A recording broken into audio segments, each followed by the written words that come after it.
बच्चों आज जो हमने चैप्टर स्टार्ट किया था, chapter number 1 Indian economy on the eve of independence, उसी को कंटिन्यू करने वाले हैं, उसी की हम बात करेंगे। तो इस चैप्टर के अंदर जितना हम पढ़ चुके हैं थोड़ा मैं आपको रिकॉल करवाना चाहता हूँ पहले, तो थोड़ा बेसिक बात हमने क्या क्या पढ़ा। तो बच्चों सबसे पहले इस चैप्टर के अंदर हमने एग्रीकल्चर की बात करी, हाँ या ना, ठीक है। उसके बाद हमने इंडस्ट्री की बात करी, यस, ठीक है। फॉरेन ट्रेड की बात भी करी, वो भी ठीक है। फिर अपने इसमें डेमोक्रेटिक कंडीशंस के बारे में बात करी, वो भी पढ़ लिया। तो जिस चैप्टर में जहाँ तक हम पहुँच चुके हैं उसके आगे की हम बात करने वाले हैं। तो आज हमारा मेन फोकस होगा पहले ऑक्यूपेशनल स्ट्रक्चर। ऑक्यूपेशनल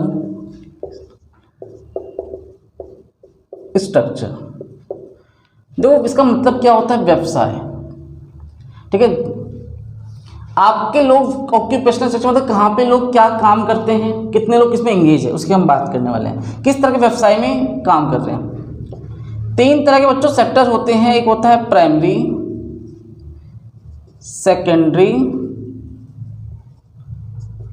और टेरिटरी। प्राइमरी के अंदर जैसे like agriculture, fishing, mining, animal husbandry,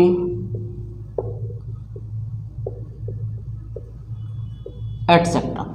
तो उस टाइम की अगर हम बात करें बच्चों 70 से लेके 75% लोग इंगेज किसमें इंगेज रहा करते थे, प्राइमरी सेक्टर में इंगेज थे, ठीक है। ये उस टाइम के आंकड़े बता रहे हैं कि भाई 70 से लेके 75% तक के लोग कहाँ पे इंगेज थे, प्राइमरी सेक्टर में इंगेज थे, जो एग्रीकल्चर, माइनिंग, फिशिंग, जो भी तरह तरह काम किया करते थे, पशुओं को पालना, मछली पालना, ठीक है, खुदाई में काम करना, खुद जैसे माइनिंग होता था जब खदानें वगैरह खोदी जाती उनमें काम करते थे वहाँ के लोग। एग्रीकल्चर कुछ प्रोडक्शन वगैरह की बात करें इनमें काम करते थे, क्योंकि इसके अलावा उनके पास कोई ऑप्शन भी नहीं था, ना तो इतनी इंडस्ट्रीज डेवलप थी इंडिया के अंदर और ना ही आपके पास ट्रांसपोर्टेशन था अच्छा था। Territory sector. सेकेंडरी सेक्टर में बच्चों आपके पास आता है मैन्युफैक्चरिंग, मैन्युफैक्चरिंग एंड प्रोडक्शन जो भी होगा, तो ठीक है। यहाँ पर कम से कम 10% पीपल इंगेज थे, बहुत कम लोग, इतना ज़्यादा लोगों के पास ऑप्शन नहीं था सेकेंडरी सेक्टर में काम करने के लिए, इतने ज़्यादा फैक्ट्रीज नहीं हुआ करती थी, उस टाइम की बात हो रही है। टर्शरी सेक्टर की हम बात करें बच्चों, इसमें सर्विस सेक्टर भी बोला गया है इसे। सर्विस सेक्टर में एग्जाम्पल आप क्या क्या लिखेंगे, क्या क्या हो सकता है सर्विस देना, जैसे लाइक टीचर, मैं आपको पढ़ा रहा हूँ सर्विस दे रहा हूँ। ट्रांसपोर्ट, यातायात की सेवा, कम्युनिकेशन,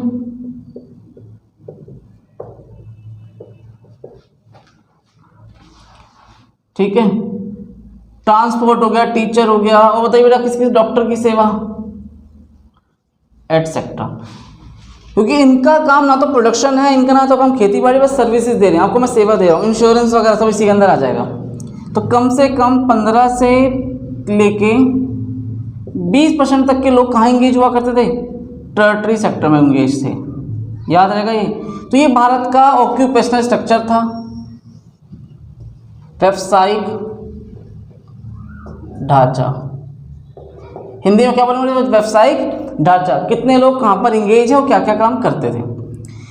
इसके बाद हम बात करने वाले हैं इंफ्रास्ट्रक्चर, ये बहुत इंपॉर्टेंट टॉपिक है। इंफ्रास्ट्रक्चर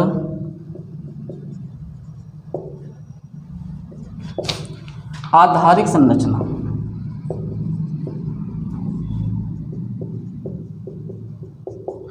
देखो कि आपको क्या लगता है कि ब्रिटिशर्स ने केवल और केवल सिर्फ प्रोडक्शन की बात करी, अपना व्यवसाय किया, यहाँ सामान खरीदा, कच्चा माल ले गए, वहाँ सामान बनाया और भारत में लेके आए, क्या अब इतना ही था, नहीं। इसके अलावा भी उन्होंने इंफ्रास्ट्रक्चर पे क्या ध्यान दिया, क्या नहीं ध्यान दिया, कितना हमारा इंफ्रास्ट्रक्चर पीछे रह गया, ये कितना और इम्प्रूव हो सकता था, वो सारी बात इसमें करने वाले हैं। तो इंफ्रास्ट्रक्चर में सबसे पहले देखो आपका टॉपिक दे रखा है यहाँ पर, रोड, रेलवे, एयर, रोड हो गया, रेलवे हो गया, water and air transport, air and water transport, सब बेटा इंफ्रास्ट्रक्चर में आएगा वाटर ट्रांसपोर्ट। और एक लास्ट में क्या लिखा बेटा, कम्युनिकेशन, बहुत इंपॉर्टेंट टॉपिक है। तो रोड के लिए एक लाइन लिखना, ये लिखी है बुक में भी, the road they are built primarily serve for interest of mobilising the army and shifting raw material.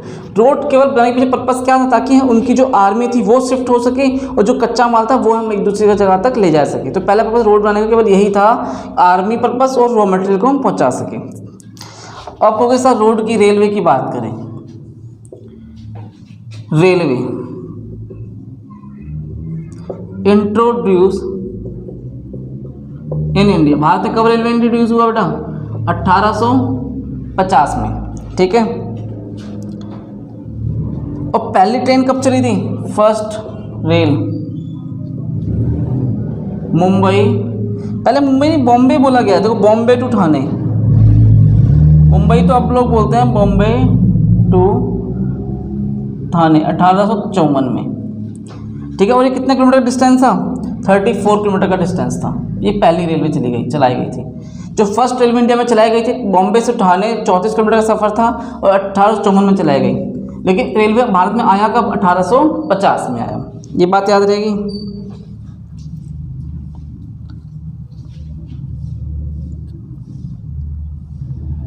सोलह अप्रैल 1853। तो कई बुकों में 54 भी है और कई बुकों में 53 भी है। तो लिखा है India first passenger train run from Bombay to Thane a distance of 34 kilometre 16 April 1953। देखो एयर एंड वाटर ट्रांसपोर्ट के बारे में बात करें तो ब्रिटिशर्स ने सबसे पहले जो काम किया है, बुक में देखो लिखा है, वाटर वे में एक काम किया था उन्होंने, कोस्ट कैनल बनाया था उड़ीसा कोस्ट पे, कोस्ट कैनल इन उड़ीसा कोस्ट। लेकिन जो रेलवे के आ जाने से और कई रीजनों की वजह से ये फेल हो गया और ये कैसा करना पड़ा? बंद करना पड़ा। और लास्ट में वो पढ़ना है कम्युनिकेशन। कम्युनिकेशन में आपका टेलीग्राम हो गया, पोस्ट हो गया। तो telegram post the most popular means of communication. The introduction of the expensive system electric telegram in India serve the purpose of maintaining the law and order. अब देखो Telegram Bharat में क्यों आया? सिर्फ लॉ एंड ऑर्डर मेंटेन करने के लिए, ताकि जो कागजी डॉक्यूमेंट्स है वो यहाँ से कहीं और जगह पहुँचाया जा सके। तो ब्रिटिशर्स का मेन पर्पस केवल यहाँ बच्चों यही माना गया है कम्युनिकेशन के पीछे, कि आपके जो लॉ एंड ऑर्डर के डॉक्यूमेंट्स में ट्रांसफर में दिक्कत ना हो पाए। ये याद रहेगा, इसे नोट करो। देखो लास्ट टॉपिक आपका इसका national income and per capita income.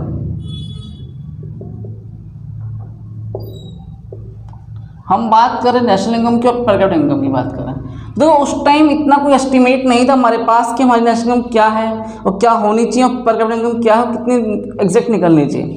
कई सारे इकोनॉमिक्स थे जिन्होंने बात करी नेशनल इनकम की और पर कैपिटा इनकम की, उन्होंने अपने विचार को रखा सामने कि भाई हाँ ऐसे नहीं ऐसे होना चाहिए। तो कई सारे नाम बताए गए आपकी बुक में भी, लाइक कौन से बेटा एक्सपर्ट बताए गए हैं? दादा भाई नौरोजी, दादा, इनका नाम अभी हम बाद में भी बात करेंगे, नौरोजी, विलियम डिग्बे और we Rao, RC.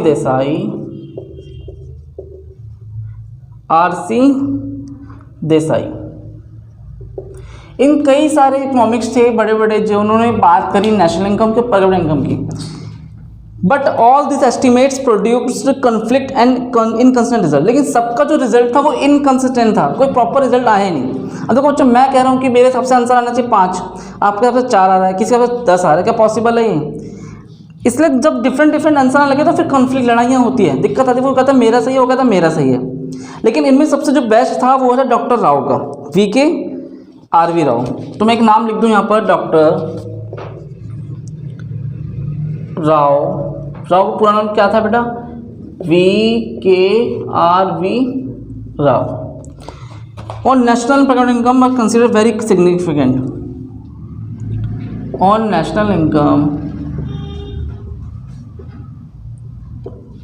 And per capita income